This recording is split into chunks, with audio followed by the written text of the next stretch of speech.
Big screen studio ಅಕಾಡೆಮಿಯಲ್ಲಿ multimedia ಕೋರ್ಸ್ಗಳನ್ನು online ಮತ್ತು ಆಫ್ಲೈನ್ ಮೂಲಕ ಕಲಿಯಿರಿ. 100% ಉದ್ಯೋಗ ಮತ್ತು ಪ್ರಮಾಣ ಪತ್ರ ಪ್ರವೇಶ ಪ್ರಾರಂಭವಾಗಿದೆ. ಈಗಲೇ ಕರೆ ಮಾಡಿ. ನಾನು ರಾಜವಂಶದ ಅಭಿಮಾನಿ ಕನ್ನಡಿಗೆ ಹೋಗಿ ಮಾತಾಡೋದು. ಹೇಳಿಯಮ್ಮ, ಇದೇನು ವಿಡಿಯೋ ಮಾಡಿ ಹಾಕಿ ಇದ್ರಲ್ಲೆಲ್ಲ ಸೋಷಿಯಲ್ ಮೀಡಿಯಾದಲ್ಲಿ ಹರಡಾಡ್ತಾ ಇದೆಯಲ್ಲ, ಇದು ಮಾಡಿದ್ ತಪ್ಪಲ್ವಾ? ನೀವು ಒಂದು ಸೋಷಿಯಲ್ ಮೀಡಿಯಾದಲ್ಲಿ ಕುಂತ್ಕೊಂಡು ಹೆಂಗಂದ್ರೆ ಹಂಗೆ ಪುನೀತ್ ರಾಜ್ಕುಮಾರ್ ಅಭಿಮಾನಿಗಳು ಮತ್ತೆ ಯುವರಾಜ್ ಕುಮಾರ್ ಹೆಸರು ಹೇಳ್ಕೊಂಡು ನೀವು ಯಾವ ರೀತಿ ಸ್ಟೇಟ್ಮೆಂಟ್ ಕೊಡ್ತೀರಾ? ತಪ್ಪಲ್ವಾ ಮಾಡೋದು ನೀವು? ಸರ್, ಮಾತನ್ನ ನಾನ್ ಮಾತಾಡ್ತೀನಿ ಸರ್. ನೆಕ್ಸ್ಟ್ ಕೇಳಿಸ್ಕೊಂಡ್ಬಿಡಿ ಕಂಪ್ಲೀಟ್ ಆಗಿ. ಅದ್ರಲ್ಲಿ ಏನಾದ್ರು ತಪ್ಪಿದ್ರೆ ಮಾತಾಡಿ, ಓಕೆನಾ? First point, Yuvraj Kumar sir ಅವ್ರ ಬಗ್ಗೆ ಮಾತಾಡಿ ಟಾಕಿನ ಮುಂಚೆ ಬಂದಿರೋ ಮಾತೇನಂತ ಅಂದ್ರೆ, ಡಿ ಬಾಸ್ ಅವ್ರ ಹೆಂಡತಿಗೆ ಫಸ್ಟ್ ಟೈಮ್ ಹೊಡೆದಿದ್ದು, ಅಲ್ಲೇ ಮಾಡಿದ್ದು, ಹಂಗ್ರೆ ಅವ್ರಿಬ್ರು ಜಗಳ ಮಾಡ್ಕೊಂಡು ಹೆಂಡತಿಗೆ ಇದ್ ಮಾಡಿದ್ದು ಅಂತೆಲ್ಲ ಮಾತು ಬಂದಾಗ ಅದಕ್ಕೆ ನಾನು ಎಕ್ಸಾಂಪಲ್ ಆಗಿ ಕೊಟ್ಟಿದ್ದು. ಯಾಕಂದ್ರೆ ಸ್ವತಃ ಯುವರಾಜ್ ಕುಮಾರ್ ಸರ್ ಅವ್ರ ಹೆಂಡತಿ ಪೋಸ್ಟ್ ಮಾಡಿರೋ ಕಾರಣದಿಂದ ನಮ್ಗೆ ಅದು ಕ್ಲಾರಿಟಿ ಸಿಕ್ತು ಅನ್ನೋದಕ್ಕೆ ನಾನು ಮಾತಾಡಿದ್ದು ಫಸ್ಟ್ ಪಾಯಿಂಟ್. ಅದಾದ್ಮೇಲೆ ಅವ್ರ ವೈಯಕ್ತಿಕ ಅಂತ ಬಂತು. ಅದೇ ತರ ನಾವು ಹೇಳಿದ್ವಿ, ಡಿ ಬಾಸ್ ಅದು ಕೂಡ ವೈಯಕ್ತಿಕ ಅನ್ಕೊಂಡು ಸುಮ್ನೆ ಬಿಟ್ಬಿಡಿ ಅಂತ ಅದೊಂದ್ ಪಾಯಿಂಟ್ ಎಂಡ್ ಅಪ್ ಮಾಡಿದ್ವಿ. ಅಂಡ್ ಸೆಕೆಂಡ್ ಪಾಯಿಂಟ್ ಏನಂತ ಅಂದ್ರೆ, ತುಂಬಾ ಮಾತಾಡಿರೋ ಮಾತುಗಳನ್ನ ಟ್ರಿಮ್ ಮಾಡಿದ್ದಾರೆ, ಐ ಮೀನ್ ಎಡಿಟಿಂಗ್ ಮಾಡಿದ್ದಾರೆ ಚಾನೆಲ್ ಅವರು. ನಾನು ಅದೇ ಇದ್ರಲ್ಲಿ ಹೇಳಿದ್ದೀನಿ, ಇದೇ ತರನೇ Puneeth Kumar sir fake fans ಅಂದ್ರೆ ಸುಮ್ನೆ ಯಾರೋ ಒಬ್ರು ಅವ್ರ ಫೋಟೋ ಹಾಕೊಂಡು ಫೇಕ್ ಫ್ಯಾನ್ಸ್ ಮಾಡಿರೋ ಮೆಸೇಜ್ನು ಕೂಡ ನಾವ್ ಅದನ್ನ ನಂಬಕ್ ಆಗಲ್ಲ, ಅವ್ರ ಫ್ಯಾನ್ಸ್ ಮಾಡಿದ್ದಾರೆ ಅಂತ ನಾವ್ ಅದನ್ನು ಕೂಡ ಕ್ಲಿಯರ್ ಕಟ್ ಆಗಿ ಹೇಳಿದೀವಿ. ಇದೇ ಮಾತು ಹೇಳಿದೀವಿ. ಅವ್ರು ಸತ್ತಾಗ್ಲೂ ಕೂಡ ನಾವ್ ಅಷ್ಟೇ ಹತ್ತಿದೀವಿ. ಅವ್ರ ಬರ್ಡೇ ಕೂಡ ನಾವು ಕೂಡ ಸೆಲೆಬ್ರೇಟ್ ಮಾಡ್ತೀವಿ. ಇವಾಗ್ಲೂ ಕೂಡ ಅವ್ರನ್ನ ನೆನ್ಸ್ಕೋತೀವಿ, ಅವ್ರು ಮಾಡಿರುವಂತ ಎಷ್ಟೋ ಒಳ್ಳೆ ಕೆಲ್ಸಗಳನ್ನ ಅಂತ ಹೇಳಿ ಅದೆಲ್ಲ ಕಟ್ ಮಾಡಿ ಹಾಕಿದ್ದಾರೆ ಸರ್. Second point. ಇನ್ನೊಂದ್ ಥರ್ಡ್ ಪಾಯಿಂಟ್ ಏನಂತ ಹೇಳ್ತೀನಿ, ಕೇಳಿಸ್ಕೊಳ್ಳಿ. ನಾನಲ್ಲಿ ಯಾವುದೇ ರೀತಿಯಾದ ಕೆಟ್ಟ ಪದನ ಯೂಸ್ ಮಾಡಿಲ್ಲ. ಅಂಡ್ ಇನ್ನೊಂದು, ಪುನೀತ್ ರಾಜ್ಕುಮಾರ್ ಸರ್ ಬಗ್ಗೆ ಅಂತೂ ಒಂದು ಚೂರು ಮಾತಾಡಿಲ್ಲ. ನಾನ್ ಮಾತಾಡಿಯೋದ್ ಏನಂತ ಅಂದ್ರೆ, ಇತ್ತೀಚೆಗೆ ಒಂದು ಪೋಸ್ಟ್ ನಾನು ನೋಡಿರ್ತೀನಿ. ಅದಲ್ಲಮ್ಮ, ಈಗ ನಾನೇನ್ ಹೇಳ್ತೀನಿ ಗೊತ್ತಾ, ನೀವು ಪುನೀತ್ ರಾಜ್ಕುಮಾರ್ ಬಗ್ಗೆ ಒಂದೇ ಒಂದು ಪಾಯಿಂಟ್ ತಪ್ಪಾಗಿ ಮಾತಾಡಿಲ್ಲ ಅಂತೀರಾ. ಅಣ್ಣವ್ರಾಗ್ಲಿ ಅಪ್ಪು ಬಾಸ್ ಅವ್ರಾಗ್ಲಿ ಏನ್ ಹೇಳಿದಾರೆ, ಅಭಿಮಾನಿಗಳೇ ದೇವ್ರು ಅಂತ ಹೇಳಿದಾರೆ.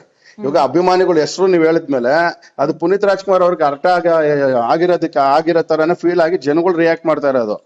ಇದು ತಪ್ಪು. ನಾನೇನ್ ಹೇಳ್ತೀನಿ ಕೇಳ್ಕೊಳ್ಳಿ. ತಪ್ಪುನ ಏನೋ ಮಾತಾಡ್ಬೇಕಾರೆ ನಾನು ಡಬಲ್ ಡಿಗ್ರಿ ಓದಿದ್ದೀನಿ ನೀವ್ ಅದೆಲ್ಲ ಹೇಳ್ತಿರಲ್ಲ, ಅದೇ ಎಲ್ಲಾರ್ಗು ಪ್ರೊವೋಕ್ ಆಗೋದು. ಡಬಲ್ ಡಿಗ್ರಿ ಓದಿರೋರು ಏನು ಗೊತ್ತಿಲ್ದಿರಾ, ಎಡಿಟ್ ಯಾವ್ದು ಒರಿಜಿನಲ್ ಯಾವ್ದು ಅಂತ ಗೊತ್ತಿಲ್ದಿರಾ ಹೆಂಗ್ ಮಾತಾಡ್ಬಿಡ್ತಾರ ಅಂತ ಅಭಿಮಾನಿಗಳು ಕೇಳ್ತಾ ಇರೋದು. ಓಕೆ, ಎಡಿಟಿಂಗ್ ಅಲ್ಲಿ ನಾನು ಡಬಲ್ ಡಿಗ್ರಿ ಮಾಡಿಲ್ಲ, ಇದೊಂದು ಪಾಯಿಂಟ್ ತಿಳ್ಕೊಳ್ಳಿ. ಎಡಿಟಿಂಗ್ ಅಲ್ಲಿ ಸುಳ್ಳುನು ಕೂಡ ಸತ್ಯ ಮಾಡುವಂತ ಟೆಕ್ನಾಲಜಿ ನಮ್ ಜಗತ್ತು ಮುಂದುವರೆದಿದೆ. ಆ ಒಂದು ಪೋಸ್ಟ್ ನ ನೋಡಿ ನಾನು ಮಾತಾಡಿರೋದು. ಆ ಪೋಸ್ಟ್ ಫೇಕ್ ಅಂತ ಇವತ್ತು ಗೊತ್ತಾದ್ಮೇಲೂ ಕೂಡ ನಾನು ಸ್ಟೋರಿ ಹಾಕಿದ್ದೀನಿ, ಅದು ಫೇಕ್ ಅಂತ ಹೇಳ್ತಿದ್ದಾರೆ ಜನಗಳು ಕೂಡ. ಅದ್ರಿಂದ ಏನಾದ್ರು ಪುನೀತ್ ರಾಜ್ಕುಮಾರ್ ಸರ್ ಫ್ಯಾನ್ಸ್ ಆಗಿರ್ಬೋದು, ಸುದೀಪ್ ಸರ್ ಫ್ಯಾನ್ಸ್ ಆಲ್ಟ್ ಆಗಿದ್ರೆ ನಾನು ಖಂಡಿತವಾಗ್ಲೂ ಕ್ಷಮೆ ಕೇಳ್ತೀನಿ ಅಂತ ಕೂಡ ಹೇಳಿದೀನಿ ಸರ್. ನಿಮ್ಗೂ ಅದನ್ನೇ ಹೇಳ್ತಿದ್ದೀನಿ, ನೀವೊಂದು ಅಧ್ಯಕ್ಷ ಆಗಿದ್ರೆ ನಾನು ನಿಮ್ ಕಡೆಯಿಂದ ಕನ್ವೆ ಮಾಡ್ತೇನೆ. ನಾನು ಯಾರಿಗೂ ಇಲ್ಲಿ ಅವಮಾನ ಮಾಡುವಂತ ಅವಶ್ಯಕತೆ ಇಲ್ಲ ಸರ್. ಯಾಕಂದ್ರೆ ನಾವೆಲ್ಲರೂ ಕೂಡ ಒಂದೇನೆ. ಯಾಕಂದ್ರೆ ಪುನೀತ್ ರಾಜ್ಕುಮಾರ್ ಸರ್ ಫ್ಯಾನ್ಸ್ ಕೂಡ ಇವಾಗ ಡಿ ಬಾಸ್ ಪರ ಒಂದ್ ಸ್ವಲ್ಪ ಜನ ನಿಂತಿದ್ದಾರೆ. ಅದಕ್ಕೆ ನಾನು ಖಂಡಿತವಾಗ್ಲೂ ಅಪ್ರಿಶಿಯೇಟ್ ಮಾಡ್ತೀನಿ. ಚಿತ್ರರಂಗ ಮಂದಿ ಎಲ್ಲರೂ ಕೂಡ ಒಂದೇ ಅನ್ನೋದನ್ನ ತೋರ್ಸ್ಕೊಟ್ಟಿದ್ದಾರೆ. ನಾನು ಯಾರಿಗೂ ಕೂಡ ಇಲ್ಲಿ ಡಿಗ್ರೇಡ್ ಮಾಡಿಲ್ಲ, ಅವಮಾನ ಮಾಡ್ಬೇಕಂತ ಮಾಡಿಲ್ಲ ಸರ್. ಯಾಕಂದ್ರೆ ನಾವು ಕೂಡ ಇಷ್ಟಪಡ್ತೀವಿ ಪುನೀತ್ ರಾಜ್ಕುಮಾರ್ ಸರ್ನ. ಹಾಗಾಗಿ ನಾನು ಹೇಳ್ತೇನೆ, ನನ್ನಿಂದ ಏನಾದ್ರು ನಿಮ್ಮ ಒಂದು ಅಭಿಮಾನಿಗಳಿಗೆ ಹರ್ಟ್ ಆಗಿದ್ರೆ ನನ್ನಿಂದ ಕ್ಷಮೆ ಕೇಳ್ತೀನಿ. ಯಾಕಂದ್ರೆ ನಾನು ನೋಡಿರೋದನ್ನ ನಾನು ಮಾತಾಡಿದ್ದೀನಿ. ಆದ್ರೂ ಕೂಡ ನಿಮಗೇನಾದ್ರು ಹರ್ಟ್ ಆಗಿದ್ರೆ, ನೋವಾಗಿದ್ರೆ ನನ್ನ ಕಡೆಯಿಂದ ಕ್ಷಮೆ ಕೇಳ್ತೀನಿ ಸರ್. ಅದೇನಮ್ಮ, ಇದು ನಾವು ಅಪ್ಪು ಬಾಸು ಅಣ್ಣವ್ರು ಇರ್ದ್ರೆ ನಾವು ಫಾಲೋ ಮಾಡ್ಕೊಂಡು ಹೋಗೋದು. ಹೆಣ್ಮಕ್ಳಿಗೆ ನಾವು ಯಾವಾಗ ಗೌರವ ಕೊಡ್ತೀವಿ. ನಿನ್ನ ಕ್ಷಮೆನ ನಮ್ಮೆಲ್ಲ ಅಭಿಮಾನಿ ಗ್ರೂಪ್ಗಳಿಗೆ ಹಾಕಿ ಆದಷ್ಟು ನಾವು ಮಾಡ್ತೀವಿ. ಇನ್ನ ಮೇಲೆ ಯಾವ್ದೇ ಒಬ್ಬ ನಾಯಕ ನಟರಾಗ್ಲಿ ನಾನು ಹೇಳ್ತೀವಿ ಕೇಳಿ, ಬರೀ ರಾಜ್ಕುಮಾರ್, ಪುನೀತ್ ರಾಜ್ಕುಮಾರ್, ಶಿವಣ್ಣ, ಯುವರಾಜ್ ಕುಮಾರ್ ಅನ್ನೋದಲ್ಲಮ್ಮ. ಕನ್ನಡ ಚಿತ್ರರಂಗದಲ್ಲಿ ಪ್ರತಿಯೊಬ್ರು ನಮ್ಮ ಕನ್ನಡ ಚಿತ್ರರಂಗದ ಆಸ್ತಿ. ನಾನು ಅಷ್ಟೇ ನಮ್ಮ ಅಭಿಮಾನಿಗಳಿಗೂ ಹೇಳೋದು ಒಂದೇ, ಫೇಕ್ ಐಡಿಗಳು ಇಟ್ಕೊಂಡು ಹೆಣ್ಮಕ್ಳಿಗೆ ಬೈಯೋದಾಗ್ಲಿ ಮಾಡೋದಾಗ್ಲಿ ಕೆಟ್ಟ ಕಾಮೆಂಟ್ ಹಾಕೋದಾಗ್ಲಿ ಮಾಡಬಾರ್ದು ಅಂತ ಪ್ರತಿ ಸತಿನ ನಾನು ಅವ್ರಿಗೆ ಅದೇ ಹೇಳ್ತಾ ಇರ್ತೀನಿ. ಇನ್ ಮುಂದೆ ಇದಕ್ ಮಾತಾಡ್ಬೇಕಾದ್ರೆ ಯಾವ್ದಕ್ಕೆ ಒಂದಾಗ್ಲಿ ಸಾಕ್ಷಿ ಇಟ್ಕೊಳ್ಳಿ. ನಾವು ಡಬಲ್ ಡಿಗ್ರಿ ಓದಿದೀವಿ ಅಲ್ಲ, ನಾವು ಡಬಲ್ ಡಿಗ್ರಿ ಓದಿದೀವಿ ಅಂತ ಹೇಳ್ಬಿಟ್ಟು ಈಗ ಸ್ಟೇಟ್ಮೆಂಟ್ ಕೊಟ್ಟಿದ್ದೀರಲ್ಲ, ಇದರಿಂದಾನೇ ಸಿಕ್ಕಾಪಟ್ಟೆ ವೈರಲ್ ಆಗಿರೋದು.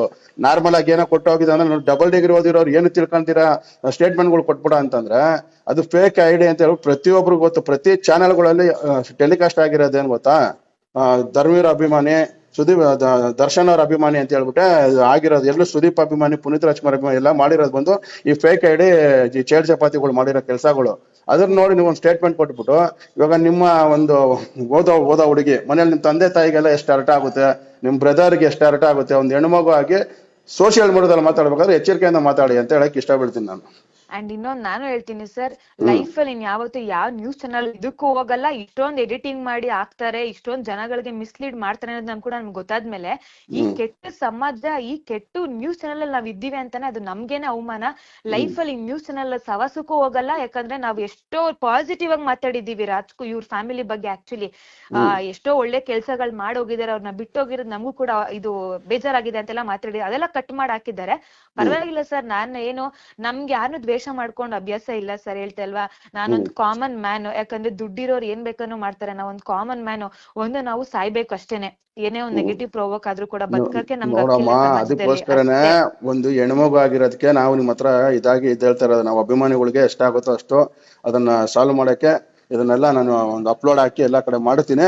ಇದಕ್ ಮೇಲೆ ಆದ್ರೂ ಚಂದಾಗಿ ಆರಾಮಾಗಿ ಓದ್ತಾ ಇದ್ರೆ ಓದ್ಕೊಂಡು ತಂದೆ ತಾಯಿ ಅವ್ರಿಗೆ ಒಂದು ಏನ್ ಆಸೆ ಇದೆ ಅದನ್ನ ನೆರವೇರಿಸ್ಕೊಂಡು ಆರಾಮಾಗಿ ಇರೋದ್ ಕಲ್ತ್ಕೊಳ್ಳಿ ಅಮ್ಮ. ಓಕೆನಾ? ಸರಿ ಸರ್, ಆಯ್ತು. ನಾನು ಹೇಳಿದ್ದೀನಿ ಆಲ್ರೆಡಿ, ವಿಡಿಯೋದಲ್ಲೂ ಕೂಡ ಹಾಕಿದ್ದೀನಿ ಅಷ್ಟೇ sir. Thank you. Okay okay okay. SS TV, cinema ಜಗತ್ತಿನ ಕ್ಷಣ ಕ್ಷಣದ ಸುದ್ದಿಯೊಂದಿಗೆ.